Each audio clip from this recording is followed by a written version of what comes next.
Please welcome to the stage the Senior Engineering Manager at ANA, Erick Schram.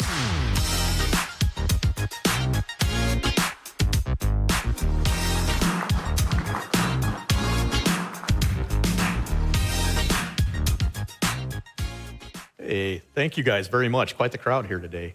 So my name's Erick Schram. I'm the Senior Engineering Manager for ANA. I'd like to take a little bit of time here to kind of start with a couple of questions. One for myself when we were building the PowerPoint, and one for you guys that may be in construction. So the questions I had for you: how's your company help shaping the future of construction? You know, what are your challenges or misconceptions? What are you doing to address it now? The confines of the PowerPoint we're going to go through here in a little bit that we put together. The question I had for myself is, what can I share with you? What would be important to kind of go through in the groundbreaker stage, and what do I want you guys to take away? So we'll circle back to these questions towards the end. I hope to meet you guys out front and have some discussion, but this is kind of the kickoff to this. What are you doing? What can we do together? What new technology might be out there that's going to help with some of the concerns? All right, so what are we seeing when it comes to power, specifically towards the construction industry right now? What's the problems that we're seeing? One thing we noted is that job sites are evolving at a breakneck pace, right? These things are moving faster than power equipment, traditional power equipment. Some of the issues that we've kind of noted working with partners: higher efficiency needs. We need to lower carbon footprint potentially. Rising fuel costs, absolutely something that's taken away from our bottom line, right? Greater need for visibility and control, telematics, and this is something we'll talk about a little bit. Why would we have that need? The more information we have, the better data that we have, the better we can be proactive in our decisions, right? The last one we had was some labor constraints, right? We're seeing maybe fewer skilled operators potentially on site. That can cause some issues. The equipment's getting more and more technically advanced.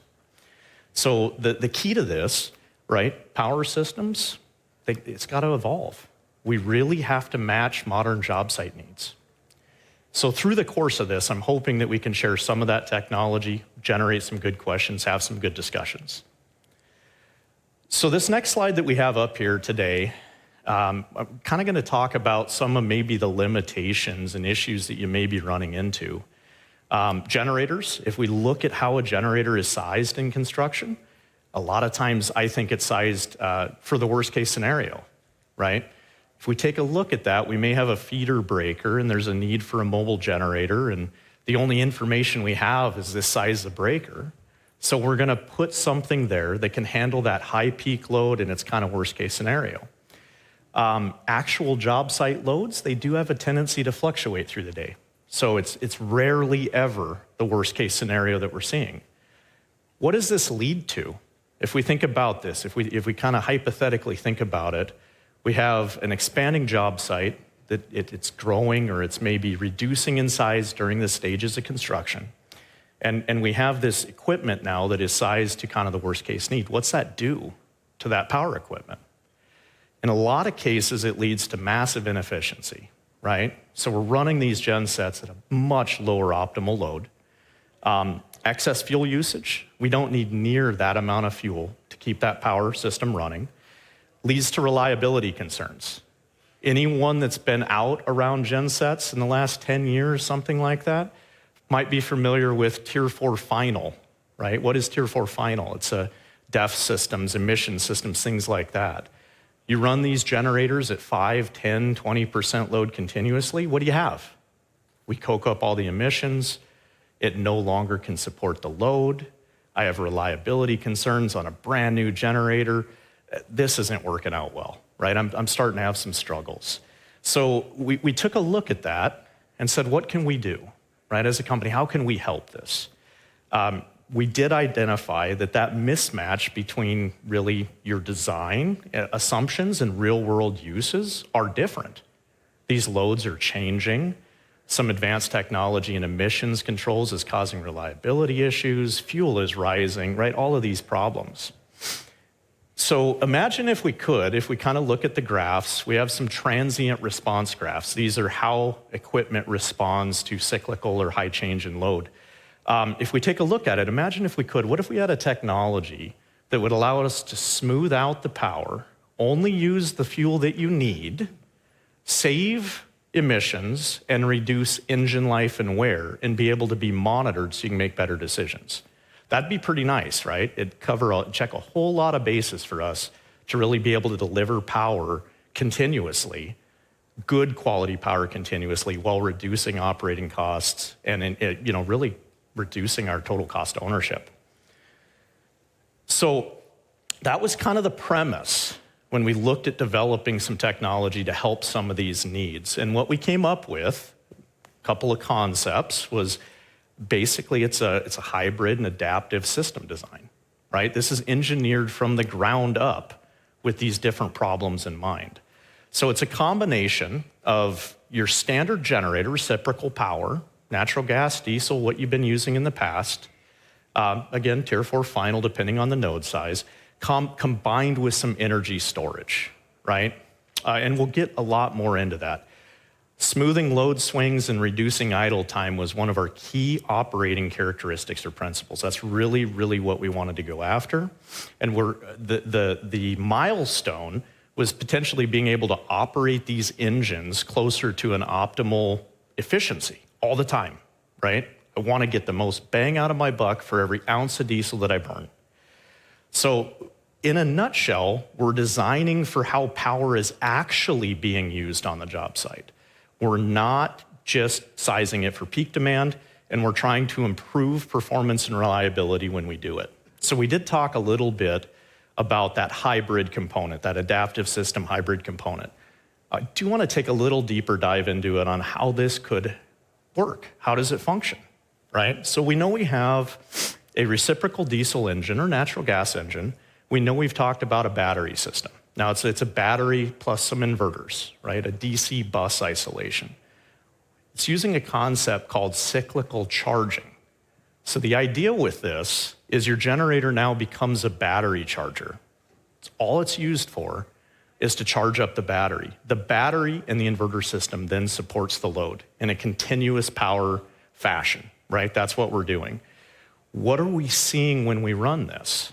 Well, what we're seeing, because everything is sized for worst case scenarios typically in the power industry, what we're seeing is that if we cyclically charge, and we don't need a lot of battery to do it, it can be a very small amount of battery, we can really deliver that constant power. And because that engine isn't running at key parts during this, you're automatically reducing your fuel usage. You're automatically drastically taking care of some of your emissions problems. You don't have any wet stacking concerns anymore. Wet stacking is now a thing of the past, because when I call this generator to run, I'm running it at its key load point, 70, 80, 90% load for long enough to regen, right? So kind of important. Now, the battery technology and the inverter technology is what allows us to do this. And like I said, it's not a pile of batteries. We can do this with a very small amount, very low kWh package. We're after optimizing the generator, not storing energy. It's kind of a different take on it. We run to the next slide, a couple of things. We've talked about this hybrid component, this head unit, if you will, the inverter and the battery. A couple of things that do make it different. One thing we ran into is now that we've overcome wet stacking and we've kind of figured out how to handle the loads, there can be some safety concerns. There's a lot of different battery chemistries out there, and one that we picked was called lithium titanate oxide.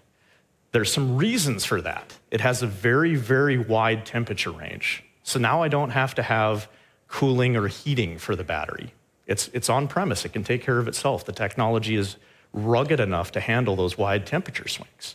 It's also very reliable.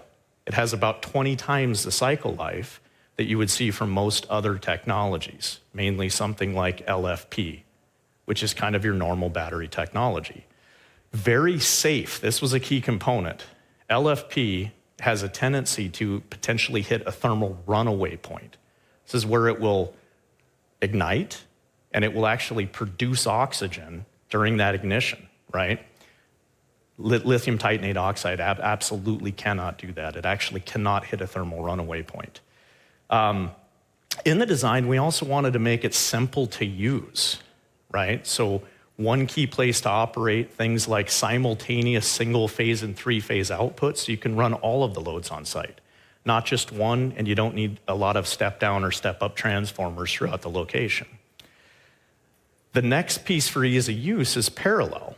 If we understand that the generator is effectively charging the battery and the battery is supporting the load, what if the job site grows or shrinks? How do we handle that change in demand? These devices use something called droop parallel, which means that I don't have to have high-speed communication between units. I don't have to have lengthy commissionings when I add or when I take units away. I simply plug into the cam locks and hit the go button. Makes it very, very simple, very easy to scale from large to small sites because it's dynamic. The job site changes every day, right? A key piece to that we looked at as well is now that we have this technology and we've kind of started to answer some of these questions and fix some of these issues, how do we get you data so that you know how to plan for your site? This comes into remote monitoring and telematics, and we'll dive into that. One thing I do have to talk about is the use of those batteries. Those are a high-end battery technology. They are an industrial-grade inverter, but dedicated service. I mean this when I say it. We have the best service department that I have ever seen in 25 years. These guys are right on top of it. So if a problem does arise, you will get an answer, like yesterday. They're good at that. All right, so next piece I wanted to cover, peeling into telematics a little bit, because I really do think this is of value. We took our 50 most utilized units in the field over a year's time, so this is a year time. We condensed this data and we said, rather than just hypothetically saying what this may do for emissions or for fuel usage or for reduction of engine run hours, what really are the numbers? What does this really look like? Because that paints a more realistic picture. This is real world. As you can see, we saved 77% of fuel across the board in 50 units, 77%. Additionally, that's 627 oil changes. Why is that important, right? Every time you have to change oil, you either got to bring a different unit out or take a power outage, right? If I can save those, man, that can be pretty beneficial. That increases your uptime. We reduced engine run hours by 83%. So this equipment that's being used, we do have a hybrid system where we can supply the engine generator, but this battery pack can be used with any generator that you have on site today, right? So you can maximize the efficiency of what you've already invested money in, right? So that reduction, 83% in run hours, if I own the equipment, if I own the generator, I've paid money for this, that's pretty big, right? How often do I have to overhaul that thing? How often do I have to get into it for repair? A lot less now. There is a direct correlation between fuel savings and CO2 emission reduction as well. Very simply put, if I'm not running the engine, it's not producing carbon, right? So if I'm going after that, if that is something that I am getting scored on, something that's important for my business, for my company, this is a guaranteed way to get that benefit. So we broke it down to numbers, right? These numbers are great, these are percentages, but what does it mean for financials? What are we looking at there? Well, we took some assumptions. Average fuel price, maybe $6 a gallon. Through telematics, you can see that we saved almost 630,000 gallons of diesel fuel. $6, that's $3.8 million to your operating cost. It's a reduction to your operating cost. CO2 emissions, very similar there. And the reduction of engine run hours, that's a total of 313,000 hours reduced. It's a lot, right? Okay, so we've been talking a little bit about telematics and seeing it. I'd like to bring up some actual applications that you will see on a job site. I picked 3 of them just randomly, right? These were ran for a month at a time. These are active on-site applications. The first one was a guard shack. Anybody have one of those on site? A couple of us, right? Historically, those are a tough load, right? There's not a lot of load there. Sometimes they need to be triple shift. I have to run them 24 hours a day. It's really tough to size a generator appropriately to that because maybe I have an air conditioner or a coffee pot. Sometimes I have nothing. Maybe it's just a light bulb, right? So how do I do that?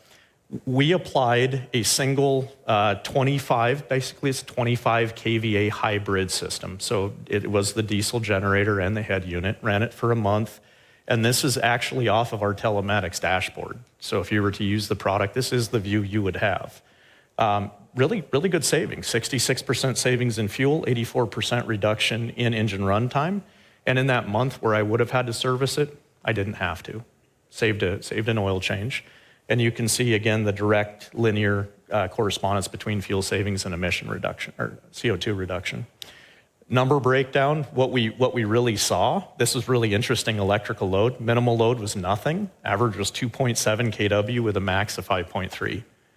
Right? When we took the site over, there was a 50 kW unit sitting there.